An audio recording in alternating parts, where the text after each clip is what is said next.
మన తండ్రి అయిన దేవునికి, మన రక్షకుడైన యేసుక్రీస్తు ప్రభువుకు, పరిశుద్ధాత్మ దేవునికి వందనాలు స్తోత్రాలు చెల్లించుకుంటూ, దేవుడి దినమందు మనకిచ్చిన వాక్యము యోహాను సువార్త 11వ అధ్యాయము 40వ వచనం చదువుకున్నాం.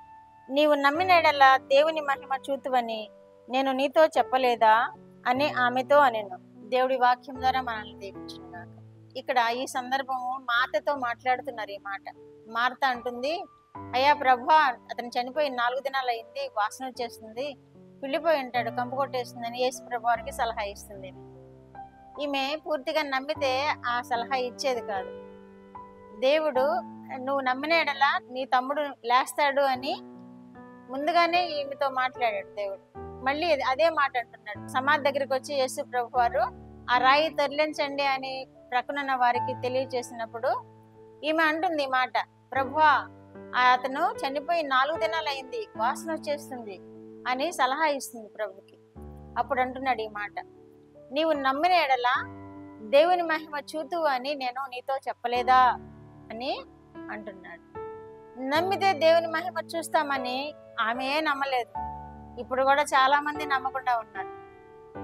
నమ్మితే దేవుని మహిమ చూస్తాం, మనం నమ్మకపోతే మనం దేవుని మహిమ చూడలేము అని ఈ వాక్యం ద్వారా మనం అర్థం చేసుకుంటున్నాం. దేవునికి అసాధ్యమైనది ఏముంది? అసాధ్యమైనది ఏమీ లేదు. ఆయన నమ్మితే సమస్తమును సాధ్యం చేస్తాడు. చనిపోయిన లాజరు 4 దినాలు సమాధిలో ఉండి 4వ దినాన లేపడానికి దేవుడు యేసు ప్రభు వచ్చినప్పుడు అక్కడ ఉన్న వారందరూ విస్మయం పొంది ఉంటారు. ఎందుకంటే యేసు ప్రభు వారు అద్భుత కార్యాలు చేయటము అప్పుడే చేస్తూ ఉన్నారు. మొదట కానాను విందులో చేశారు, తర్వాత ఇక్కడ చేస్తున్నారు. ఎందుకంటే ఇక్కడ ఎందుకు చేస్తున్నారు అంటే, దేవుని యొద్ద నుండి పంపబడిన వ్యక్తి ఈ యేసు ప్రభు వారని ఆ చుట్టుపక్కల వాళ్ళందరూ తెలుసుకోవడానికి ఆ జాప్యం చేసి, అక్కడ రావడానికి జాప్యం చేసి ఆ 4వ దినాన్ని అక్కడికి వచ్చి లాజరును లేపడానికి ఆయన రాయి దొర్లించమని తెలియచేశారు. కాబట్టి ఈమె అదే అంటుంది, యేసు ప్రభు వారిని పూర్తిగా వారు అర్థం చేసుకోలేదని మనము గ్రహించగలుగుతున్నాం. మనము కూడా అర్థం చేసుకుని ఉండరు. చాలా మంది ఆయన్ని అర్థం చేసుకుని ఉండరు. చాలా మంది ఆయన మహాశ్చర్యకార్యాలను అర్థం చేసుకుని ఉండరు. మార్త లాంటి డౌట్లు అందరికీ వస్తాయి. యేసు ప్రభు వారిని తప్పు పట్టే విధముగా మాట్లాడే ప్రజలు కూడా ఉన్నారు. యేసు ప్రభు వారి కార్యాలనే అర్థం చేసుకోకుండా తక్కువ చేసే వారు కూడా ఉన్నారు. ఈ మార్త కూడా అదే చేసింది. ప్రభువా, కుళ్ళిపోయి వాసన వస్తాడు అని చెప్తుంటే, నువ్వు నమ్మిన యెడల దేవుని కార్యాలు చూతువని నేను ఇదివరకే చెప్పాను కదా నీకు అంటున్నాడు.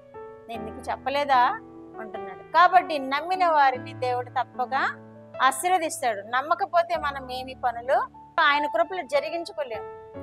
ఆయన నమ్మితేనే దేవుడు మనకి సర్వ సమృద్ధిని అనుగ్రహిస్తాడు. సర్వ సమృద్ధితో మనల్ని ఆశీర్వదిస్తాడు. హిజ్కియా ఆయన మరణకరమైన రోగం వచ్చిందని ప్రభువారు యెషయా ద్వారా వర్తమానం పంపి నీ ఇంటిని చక్కబెట్టుకో అని పంపించినప్పుడు హిజ్కియా దేవుని ఆశ్రయించాడు. దేవుని పాదాలను ఆశ్రయించి, ప్రభువా, నేను ఎలా జీవించానో నీకు తెలియదా, నా జీవితం ఎలాంటిదో నీకు తెలియదా, నా భక్తి ఎలాంటిదో తెలియదా అన్నట్టుగా దేవుణ్ణి వేడుకున్నాడు. అక్కడ హిజ్కియా మంచి పాలకుడు. ఆయన దేవుణ్ణి ఆశ్రయించాడు. ఆయన కాలంలో ప్రజలందరూ కూడా దేవుణ్ణి ఆశ్రయించారు. దేవుని యొక్క అద్భుత కార్యాలు చూచాడు హిజ్కియా. యుద్ధంలో జయం పొందాడు హిజ్కియా దేవుని ద్వారా. ఈ మరణకరమైన రోగం వచ్చినప్పుడు దేవుణ్ణి ఆశ్రయించాడు.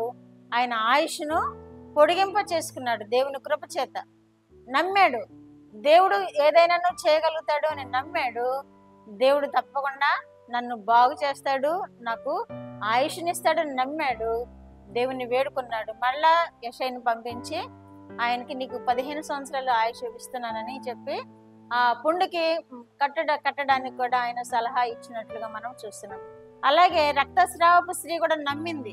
ఆమె బయటకు చెప్పుకోలేని ఆ బలహీనతను ఆమె రహస్యంగా దేవుని యొద్దకు వెళ్ళి ఎవరికి తెలియకుండా ఉండాలి అని ఆయన వస్త్రపు చెంగును ముట్టుకుంటే నేను స్వస్థపరచబడతానని నమ్మింది. ఆమె నమ్మింది, అక్కడ బాగుపడింది. ఎంతో కాలము ఆమె ఆ వ్యాధితో బాధపడింది. కానీ యేసు ప్రభువుని నమ్మినప్పుడు ఆమె అద్భుత కార్యం అక్కడ చూచింది. అదే యాయిరు కుమార్తె కూడా, యాయిరు నమ్మాడు, ఆమె చనిపోయిన బాలిక తిరిగి లేచింది. ఇంకా అబ్రహాము దేవుని నమ్మాడు. ఏకైక కుమారుణ్ణి, నీ సంతానాన్ని ఆకాశ నక్షత్రముల వలెను ఇసుక రేణుల వలెను విస్తరింప చేస్తానని బిడ్డను ఇవ్వకముందే వాగ్దానం చేసిన దేవుడు బిడ్డనిచ్చిన తర్వాత నాకు బలివు అని అన్నాడంటే అబ్రహాము ఏం చేశాడు అక్కడ? ఆ వాగ్దానాన్ని నమ్మాడు. దేవుడు ఎట్టి గొప్ప కార్యాలైనా చేయగలడు అని ఆ వాగ్దానాన్ని జ్ఞాపకం చేసుకుని వెనుక తీయక ఇసాకుని బలివ్వడానికి అక్కడ కట్ల మీద పండుకోబెట్టాడు. ఎంత అద్భుతమైన జరిగింది అక్కడ, ఎంత మహాశ్చర్య కార్యం జరిగింది అక్కడ. మహాశ్చర్య కార్యాలు చేసే దేవుడు కనుక మనము నమ్మితే దేవుని మహిమ చూస్తామని ఈ వాక్యం ద్వారా మనము అర్థం చేసుకుంటున్నాం. కాబట్టి బిడ్డలారా, వినండి, నమ్మండి, దేవుణ్ణి ఆశ్రయించండి. మీరు కూడా గొప్ప అద్భుత కార్యాలు పొందుకుంటారు. మీరు కూడా గొప్పగా దేవునిలో ఆశీర్వదింపబడతారు. ప్రార్థన. మా దేవా, మా ప్రియ పరలోక ప్రభువా, మీ పరిశుద్ధ పాదములకు వందనాలు, స్తోత్రాలు. మా రక్షకుడు అయిన యేసుక్రీస్తు దేవా, మీకు వందనాలు, స్తోత్రాలు. పరిశుద్ధాత్మ దేవా, మీకు స్తోత్రాలు. మేము నమ్మిన ఎడల దేవుని మహిమ చూతువని మా ప్రభు మీరు తెలియజేసిన విధముగా వినిచిన బిడ్డలందరూ మిమ్మల్ని నమ్ముకోవాలి ప్రభు. వారి సమస్యలన్నిటి నుండి విడుదల పొందడానికి, వారి ఇబ్బందుల నుండి విడుదల పొందడానికి, మీ మహిమను చూడడానికి నైనా వారు మిమ్మల్ని నమ్మి ప్రభు మీ మహిమను పొందుకొని మీ చేత ఆశీర్వదింపబడే బిడ్డలుగా ఉండునట్లు మీరు కృప చూపమని యేసుక్రీస్తు వారి పేరిట ఈ మనవులను మీ పాదముల యొద్ద వేడుకుంటున్నాను పరమ తండ్రి. ఆమేన్.